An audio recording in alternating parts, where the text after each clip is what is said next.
Остри критики и сериозни предупредувања дека пензискиот систем се наоѓа во состојба на длабока финансиска нестабилност, вели председателот на СДСМ Венко Филипче. Според него, таквата состојба е директно предизвикана од лошите, непромислени и манипулативни политики на владата предводена од ВМРО-ДПМНЕ и коалицијата Влен. Филипче укаже и на нов сериозен проблем. Над 12.000 пензионери кои живеат во странство биле исклучени од правото на пензија само поради тоа што не живеат во државата. Неизвестноста за тоа дали ќе има зголемување на пензиите во следниот период, како и неизвестноста дали воопшто ќе има исплата на редовни пензии следните месеци, се е резултат на лошите политики, на лагите, на манипулациите на премиерот и владата на ВМРО-ДПМНЕ, знам и Влен.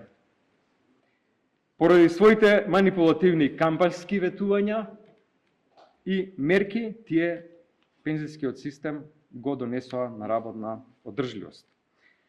Ние предупредувавме.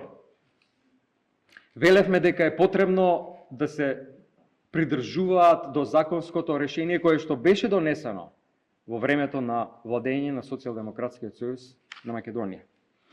Законско решение кое што беше логично, кое што обезбедуваше доволен број, доволна сума на пари за зголемување континуирано на пензиите. Возврати од ВМРО-ДПМНЕ велат дека владата предводена од другарот на Филипче Заев не само што не се грижеше за пензионерите, туку со сумата која им ја даваше ги понижуваше, навредуваше или уште што не. Вака ли се грижеат тие за пензионерите? Заборавил ли Филипче дека беше дел од владата на СДС? Владата на СДС, онаа влада која на пензионерите им даваше некоја ситна сума од околу 100 денари, а во одреден период достигнуваше 1000 денари или 1000 и нешто. СДС е партија во која поединци се грижат за личниот джеб.